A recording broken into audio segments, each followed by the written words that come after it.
All right, how we doing, everyone? Trevor here with Tag Performance and Nutrition, and doing a jump on today.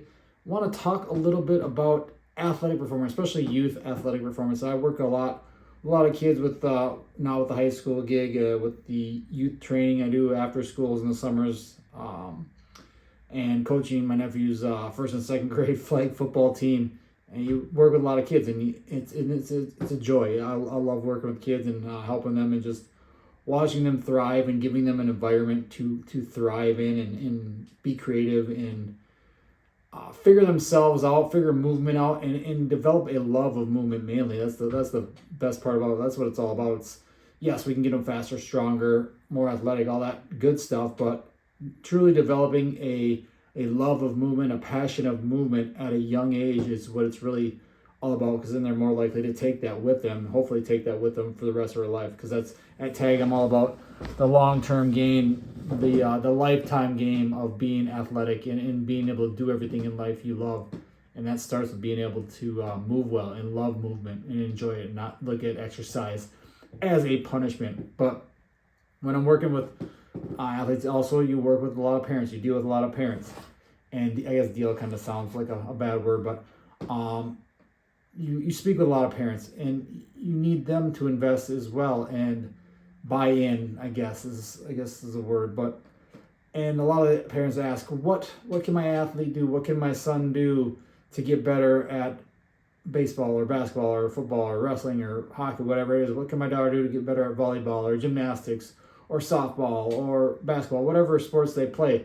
How can they get better? And I want to kind of dive into those questions, and what can these athletes do? What can your athletes do to get better as an athlete and at their sport? And obviously, and the big thing today is getting better at their sports skills. Each sport has its own specific skills. In baseball, you got to be able to throw and hit and catch and run. Basketball, you got to be able to shoot and dribble and pass. Football, you got to be able to catch and run and throw and all these different skills. Hockey, you got to be able to skate and shoot and be able to stick handle and puck handle and stop on skating and all these different things. And all these sports have their own specific skills, whatever that sport is. They have their own skills. And of course, number one, your athletes need to practice and play their sports. And I suggest sports, especially at a young age. So your kids in elementary school, get them in a variety of different things. Let them try things out, see what they like, see what they enjoy, see what they thrive at. Even through middle school, even through high school. I am not a fan of, I wish more college kids were able to. It's so hard with college just because of the scheduling and stuff like that. We're multi-sport athletes, multi-position athletes even. It's this early specialization that is I don't know.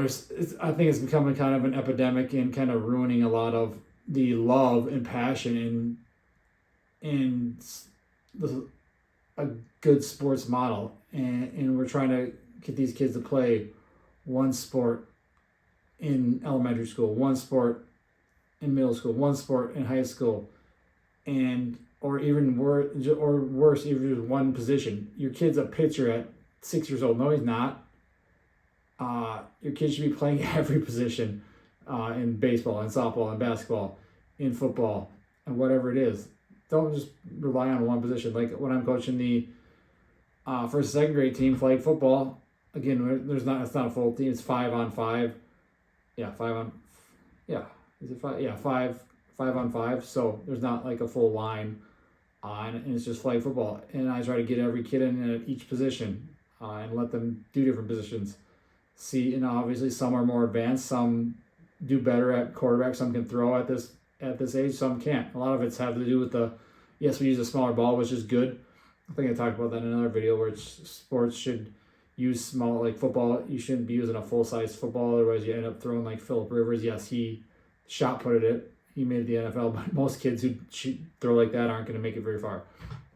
Or a big giant basketball, they don't need to use a big basketball, but like the hand size and development. So some kids are more advanced, some can throw it, some can catch it better, and it's just working with them. Let them try different things and practice each position and each skill so they get better at it. Not saying, oh, you can't throw at 6, 7 years old, so you're not going to be quarterback. No, Let them try it. It's not about winning at this age. It's about developing a love for the sport of football, for activity, for exercise, for competition, and having fun and getting better. That's a big part of it. And then it's the specialization is not doing wonders in that term, and we're just focusing on playing the sport. And yes, playing the sport is huge.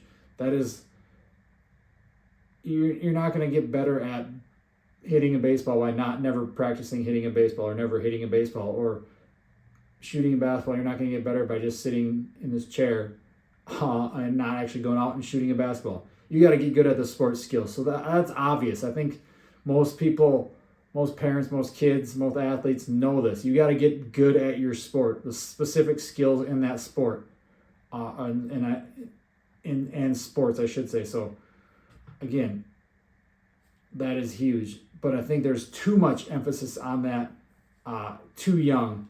We're trying to focus on just one sport or one skill or one position, instead of letting them try everything and get good at other skills. And that's why I emphasize, if I had a parent ask me, what can my son who's in middle school, what can he do this winter to get better at baseball? And I said, play basketball. And they're like, what? It's like, do a different sport, play a different sport, play basketball, wrestle, play hockey. I'm trying to think, is there any other boys sports in winter? I think that's pretty much it, right? At least here in Wisconsin. Or if your daughter, what can they do in the winter to get better at softball? Do gymnastics, play volleyball, play basketball. Volleyball is more of a fall sport. I guess now I guess it's so weird because every sport's year round. There are no off seasons. It's so dumb. With all the club and AAU crap that's going around, and everyone's doing one sport or multiple sports at the same time. Just focus on one, because you're gonna get. Why do I say play a different sport each season? Go fall, go whatever the fall sports are where you're at. Winter, pick a winter sport. Spring, summer, pick one of that sport, and focus on that, because you're gonna get different skills from these other sports are gonna help build a better athlete, build a more athletic athlete. Because when we're specializing too early and just focusing on one position, one sport, we're just getting good at one thing. We might be making better a pitcher or a better shooter in basketball or a better quarterback, but we're not making better athletes. We're making just good at one skill or one position. And that's why I always say, yes, get good at sports skills, practice and play your sports, but do more sport, play more sports. Multiple sport athletes is the best way to go, especially if you're not an outlier. The freaks, the 1% of the 1%, the LeBrons, the Usain Bolts, the Williams sisters, the Tigers, the freak athletes that you see in the pros. Even most of them played multiple sports. LeBron played multiple sports. But again, we think we got the next so-and-so, the next LeBron, the next MJ, when your kid is, what happens when your kid only grows to be 5'8" and can't jump high or whatever. So eventually things are going to catch up to them. Like me, I matured early, so I was the tallest one in 7th grade. I was the first one to have armpit hair. I was the first one to have a deep voice. All the hitting puberty early, but then I haven't grown since 7th grade, taller anyway. So I'm still 5'8". I was a center, but I was a point guard my entire life. They put me at center in 7th grade, just because I was the second tallest kid on the team. So again, physiology happens. Puberty happens. Growth happens. So we can't control a lot of that stuff. And a lot of it can be good. A lot of it, because again, kids develop at different times, different rates. But it's falling back to that. Yes, practice, play your sports, play multiple sports, different sports. Each season, I always say, is good. Throughout, I would say even through high school, and now we're working at the high school. I see so many kids that are just baseball players or just soccer athletes or just volleyball. I think baseball and volleyball are two of the the worst with that is just playing one sport. Hockey's bad too. That's all they do is those one single sports all year round. And yeah, maybe as you're a senior or junior and you're getting looked at colleges for playing those sports, yeah, maybe you can start narrowing down to one or two sports. But I think good coaches, good sport coaches, are even going to look more for multi-sport athletes. If you're a coach and a baseball coach, basketball coach, football coach, and you're not promoting your athletes to play multiple sports, you are doing something wrong. I just totally feel that way. You shouldn't want your kids playing one sport year round. The likeliness of injury just from repetitive doing the same skills and same things over and over again is higher. Like I said before, if you're playing football in the fall and then you go basketball in winter, you're getting a different skill set. You're doing more jumping and sprinting and things like that, short pace things, shooting and different back and forth, side to side. Whereas you're not always jumping a ton in football and things like that. Just a different skill set. And you're getting a break from the football stuff, and then you're getting some more different stuff with basketball or baseball in the spring or track in the spring, whatever it is. So you're using these other sports to build other skills. So number one, practice your sports and skills. Get good at that stuff. Get really good at that, and play multiple sports. I think those are two huge things. And then it's the training. And then it's the speed, the strength, the power training, the conditioning. My role a lot of the times, and even that, I think parents underestimate that, or a lot of kids underestimate it. It's good that it's more mainstream now. There's a lot of crap out there too. It's not like great coaching. And again, with kids, you can do a lot of things. You don't have to have the greatest programming, and they're still going to see results. That's the power of growing in puberty, and these kids, once they start hitting middle school, high school, they start growing and things work. If they're consistent, if they're doing it, it's probably going to work. It doesn't take a rocket scientist, but again, there is still so much crap out there of just beating the kids down, punishing them, forcing them to do random stuff that's not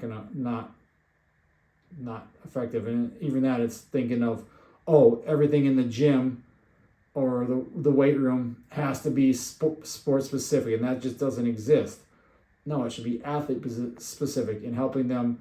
Everything I do as a performance coach, a strength and conditioning coach, whatever you want to call it, is building general qualities. Those qualities that can help get you better on the field, help you develop better and faster in your sport specific skills, like swinging a baseball bat or throwing, or catching a football, shooting a basketball, throwing pitching a softball, shooting a hockey puck. All these qualities we do in the weight room on the field when we're doing sprints and jumps and those types of things, that helps build those qualities: the speed, the power, the strength, the motor coordination, the hand-eye coordination, the balance, the stability, the mobility, the flexibility. All these different things that we can work on is general. We're not squatting while we're dribbling a basketball. A squat, we're going to do a squat because a squat is going to help build strength in your legs. Does that mean we have to squat? Does everyone have to back squat? No, we're going to find something that works for each person and and it doesn't even mean we have to squat. We could do some other lunge or some other leg workout to build strength. Just like bench press, we're going to use a bench press or a push-up or a dumbbell bench press, rows, things like that to build upper body strength, to build upper body power, to build some muscle, to help build a more resilient athlete. Because if we're just scrawny and frail and weak, you're more likely to break. And if you're slow, you're not going to be able to catch that opponent down the field. So we build speed, we build agility, doing these things in the gym on the when I say in the gym, I just mean like everything, not just the weight room, but like if we're running on a track or out on a field doing sprints and cutting and jumping and stuff like that. So the training, the performance world, the strength and conditioning world, getting them into something that will help them with that. It's combining that. And each athlete is going to be different. Some athletes are going to need more skill, sports skill, like practicing and playing their sports.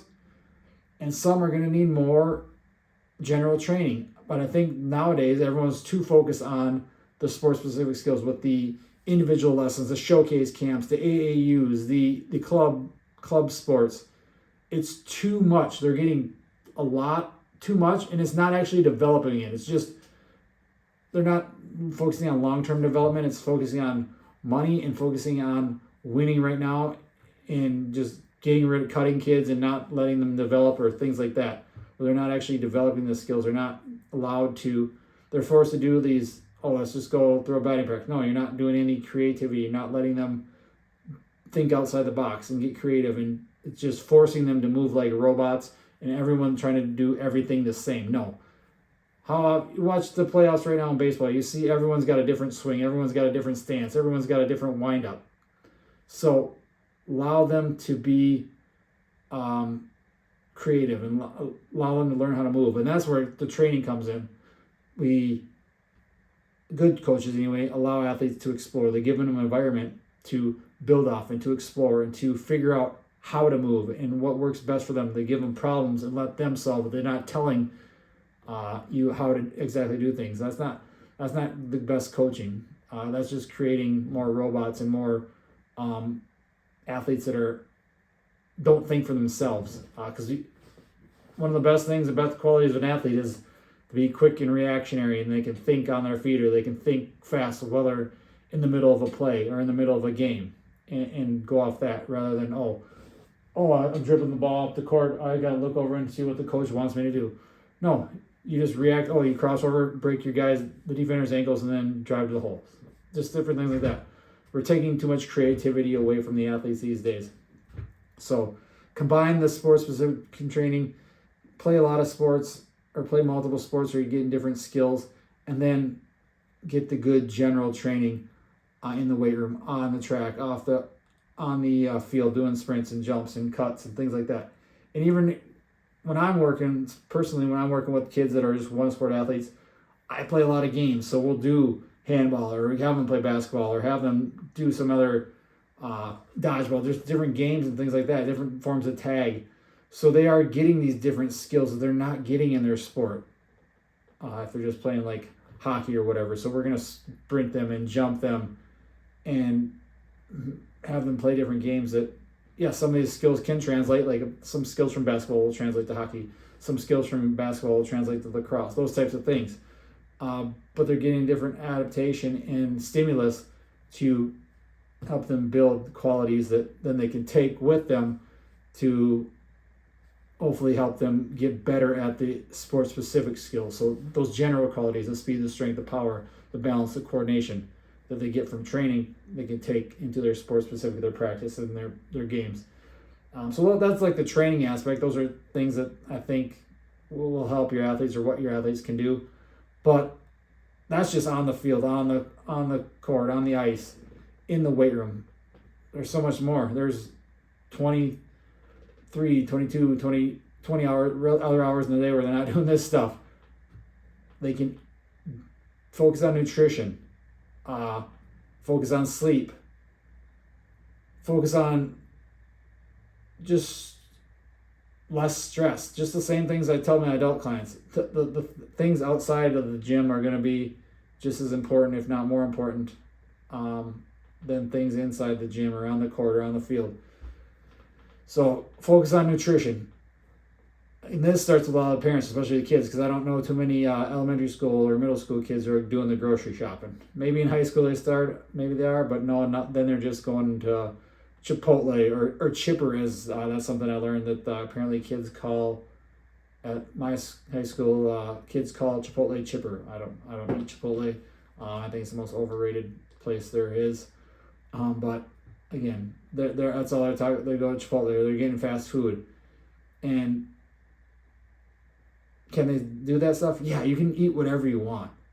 We're human beings. You can feed them whatever you want. Just know that it's not always the best.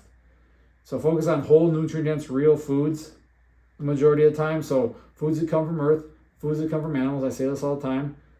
Get them high protein, good quality protein sources. So think your meats, your fish, your dairy, your eggs.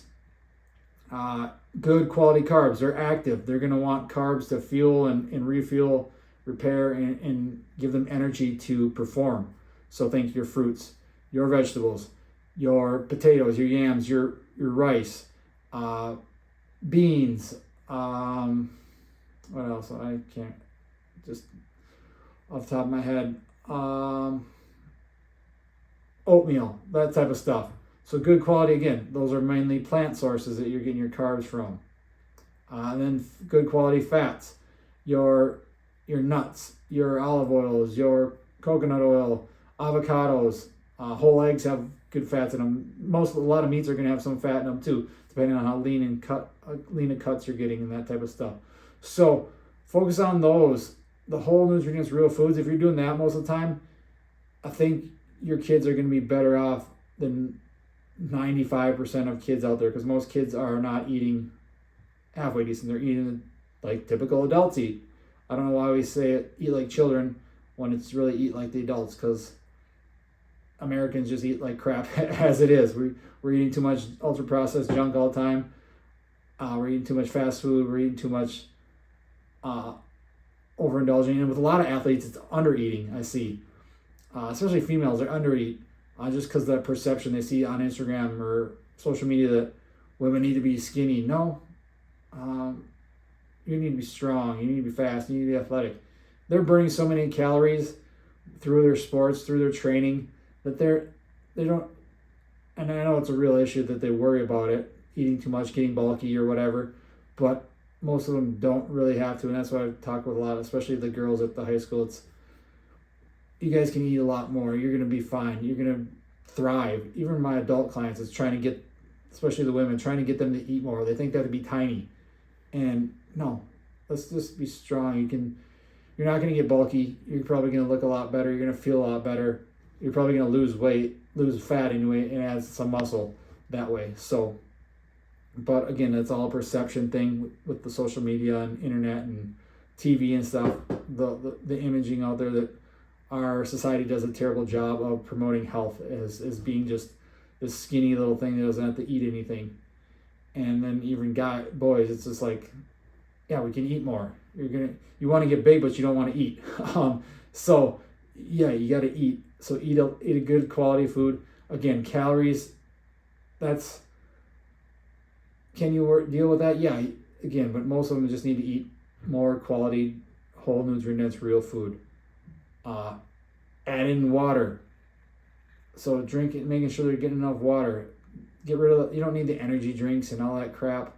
All the influencers promoting nicotine and all this. Come on, we can do better than that. All these energy drinks and stuff. Like, come on. Like, I know because I was there, and I'm preaching to the choir. Everyone knows we all know what we should and shouldn't do for the most part. But again, good quality nutrition, whole nutrients, real foods. Drink a good amount of water. You can now, electrolytes are so huge now, but if you just eat fruit and stuff like that, you probably don't need to worry too much about it.